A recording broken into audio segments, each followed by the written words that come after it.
I'm worth $2.5 billion, and I'm about to make every real estate agent in America hate me. I rented for 30 years while I was already a multimillionaire. Here's why buying a house is the biggest financial mistake you'll ever make. I'm 99 years old. I'm worth about $2.5 billion. And I have some advice that's going to make every real estate agent in America hate me. Don't buy a house. I rented my primary residence for over 30 years. From my 40s to my 70s, I was a renter. Not because I couldn't afford to buy. I was already a multimillionaire. I rented because the math told me to rent. And while my neighbors were signing 30-year mortgages, hemorrhaging money on property taxes and maintenance, and convincing themselves they were building equity, I was taking that same money, investing it in businesses, and watching it compound at 15 to 20% per year. Let me give you a number that might shock you. The average American who buys a $400,000 house today will pay approximately $1.2 million for that house over 30 years when you factor mortgage interest, property taxes, insurance, maintenance, and opportunity cost. $1.2 million for a house that will be worth maybe $600,000 in real inflation-adjusted dollars 3 decades from now. You want to know what that same $1.2 million becomes if you invested it instead at a conservative 10% annual return? $1.2 million invested over 30 years becomes $21 million. One choice gives you a house. The other choice gives you $21 million in financial freedom. And yet every financial guru, every parent, every well-meaning friend tells you the same thing. Buy a house. It's the American dream. You're throwing money away on rent.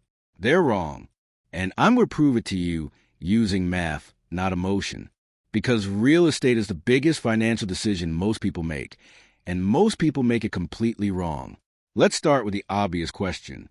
If you ask someone, how much does a $400,000 house cost? They'll say, for $100,000. Wrong. Dead wrong. Let me show you what a $400,000 house actually costs, and I'm going to be conservative with these numbers. Reality is usually worse. First, the down payment.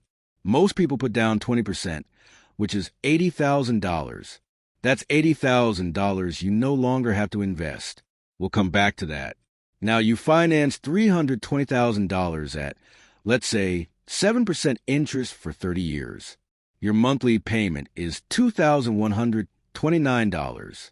Over 30 years, you'll pay $766,440 in total payments. That's $446,440 in interest alone.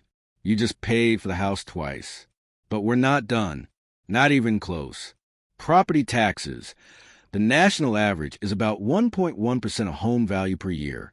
On a $400,000 house, that's $4,400 per year.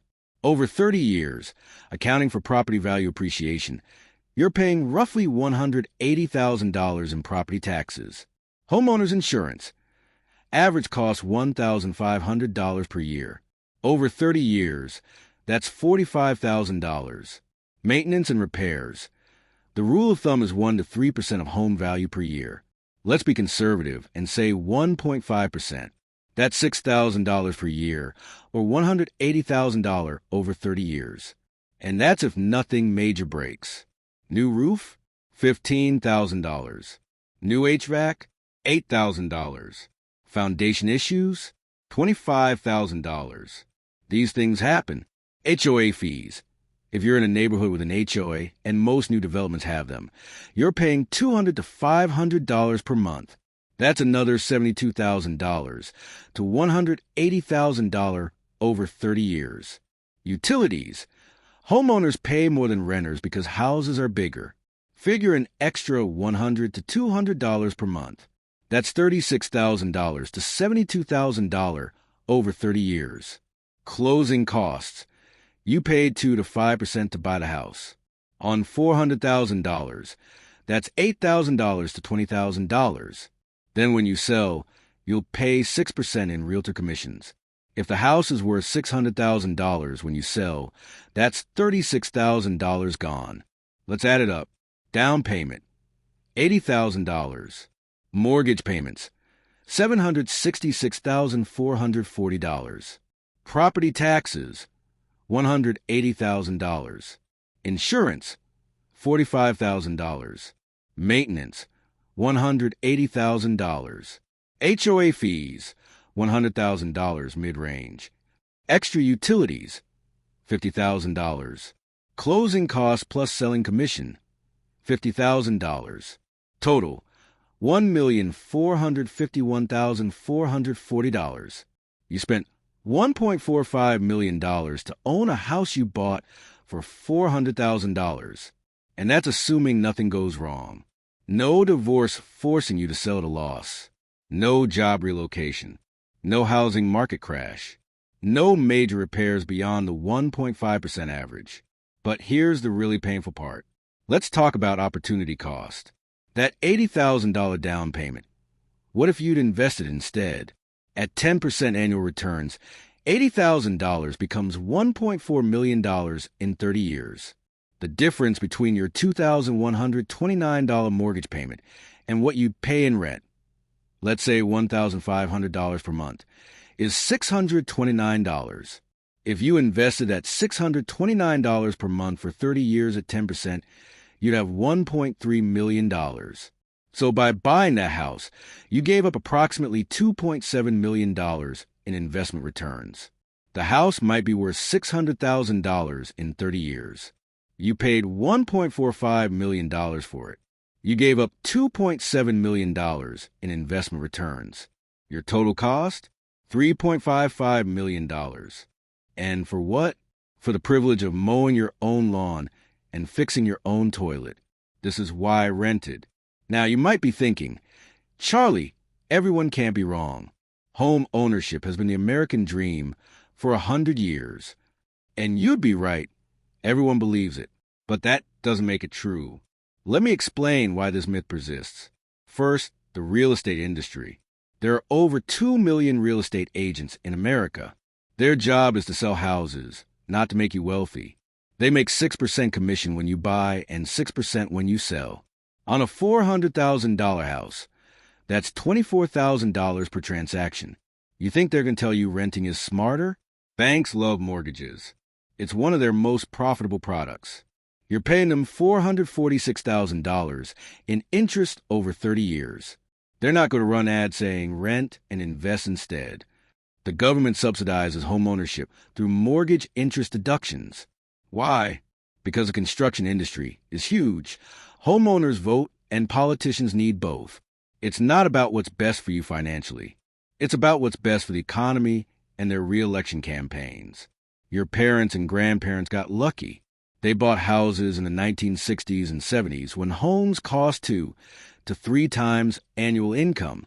Today, homes cost 6 to 10 times annual income. The math that worked for them doesn't work for you. But they don't realize that. So they give you advice based on a world that no longer exists. There's also psychological bias. People who bought houses need to believe it was a good decision. It's called post-purchase rationalization. They'll find any reason to justify it. But I'm building equity. At least I'm not throwing money away on rent. These are emotional arguments, not financial ones. And here's the biggest reason the myth persists. People confuse net worth with wealth. Yes, after 30 years of payments, you own a house worth $600,000. Your net worth includes that $600,000. But can you spend it? No, not unless you sell the house. And where will you live then? You'll have to buy another house or rent. Real wealth is liquid assets that generate income. A paid-off house generates zero income unless you rent it out. It just sits there costing you property taxes and maintenance. It's not an investment. It's an expense you finish paying for. This is why you see so many people who are house rich and cash poor. They have $600,000 in home equity and $20,000 in retirement savings. On paper, they're doing well. In reality, they can't afford to retire because their wealth is trapped in an illiquid asset. Now, I'm not saying you should never buy a house. I'm saying most people buy for the wrong reasons at the wrong time. There are situations where buying makes sense. Let me tell you when. You're going to live in the same place for at least 10 to 15 years. If you know with certainty that you'll be in the same city, Same neighborhood, same house for 15 plus years. Buy might make sense because the transaction costs of buying and selling, maybe $60,000 to $80,000 total, get amortized over a longer period. But be honest with yourself. How many people actually stay in the same house for 15 years anymore? The average American moves every 7 years. If you sell in 7 years, you probably lost money on transaction costs alone. You're buying significantly below market value. If you can buy a house for 30 to 40% below market, maybe a foreclosure, estate sale, or a distressed property, the math might work because you're buying an instant equity cushion that protects you from transaction costs and market fluctuations. But this takes expertise, cash, and patience. It's not go to an open house on Sunday and make an offer. It's hunting for deals for months or years until you find one that makes financial sense. You're going to house hack. Buy a duplex, triplex, or fourplex. Live in one unit. Rent out the others. If the rental income covers your mortgage, property taxes, and maintenance, now you're essentially living for free while building equity. This is one of the few scenarios where home ownership creates wealth instead of consuming it. But notice, you're not buying a single-family home to live in. You're buying an income-producing asset that happens to have a unit you live in. That's investing, not home ownership. Your housing cost is so low that buying is comparable to renting. In some markets, usually small towns or rural areas, houses are cheap relative to incomes. If you can buy a $150,000 house with an $800 monthly payment and rent for a similar house is $750, the math is closer. You're not giving up much in opportunity cost. But in most American cities today, houses cost 6 to 10 times median income. That's when renting and investing becomes financially superior. You've already achieved financial independence. Once you have $2 to $3 million invested and you're financially free, buying a house with cash is fine. You're not giving up growth opportunities because you've already won the game. At that point, buy whatever house makes you happy. It's consumption, not investment, but you can afford consume.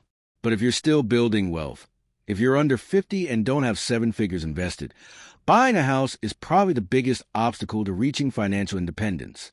Here's the question you need to ask yourself. Do I want to own a house or do I want to be wealthy? Because for most people under age 50, in most markets, you have to choose one. The math doesn't allow both. If you choose a house, you'll spend your prime earning and investing years making mortgage payments, paying property taxes, and fixing broken appliances. You'll reach 65 with a paid-off house worth $600,000 and maybe $100,000 in retirement savings. You'll be house rich and cash poor, and you'll have to work until you're 70 because you can't afford to retire. If you choose wealth, you'll rent modestly, invest aggressively, and reach 65 with $3 to $4 million in liquid assets generating $120,000 to $160,000 per year in passive income. You can retire at 55 if you want. You can travel. You can buy a house with cash if you still want one. You have options. One path leads to a house. The other path leads to freedom. Most people choose a house because they've been told it's the smart choice. It's not. It's the expensive choice that everyone mistakes for the smart choice. So if you're not buying a traditional house, what should you do? Let me give you some alternatives that actually build wealth. Rent and invest aggressively. This is what I did. Rent a place that's 30 to 50% cheaper than a mortgage payment would be. Take the down payment you didn't spend, plus the monthly savings, plus the maintenance savings, and invest all of it. Aim for $500 to $1,000 per month invested minimum. At $750 per month invested at 10% returns, you'll have $1.7 million in 30 years. That's more wealth than 95% of homeowners will ever have. House hacking with a multi-unit property. Buy a duplex, triplex, or fourplex with an FHA loan. 3.5% down. Live in one unit. Rent out the others. If you do it right, the rental income covers your mortgage and expenses. You're living for free while building equity. After a year, you can move out, rent your unit too, and the property should be cash flow positive. Then do it again. Buy another multi-unit. Live in one unit. Rent the rest. Do this 3 to 4 times over 10 years, and you'll own $1 to $2 million in income-producing real estate. That's real wealth. And you did it while living essentially for free. Geographic arbitrage. Live in a low-cost area while working remotely for a high-paying job in an expensive city, or retire in a low-cost country.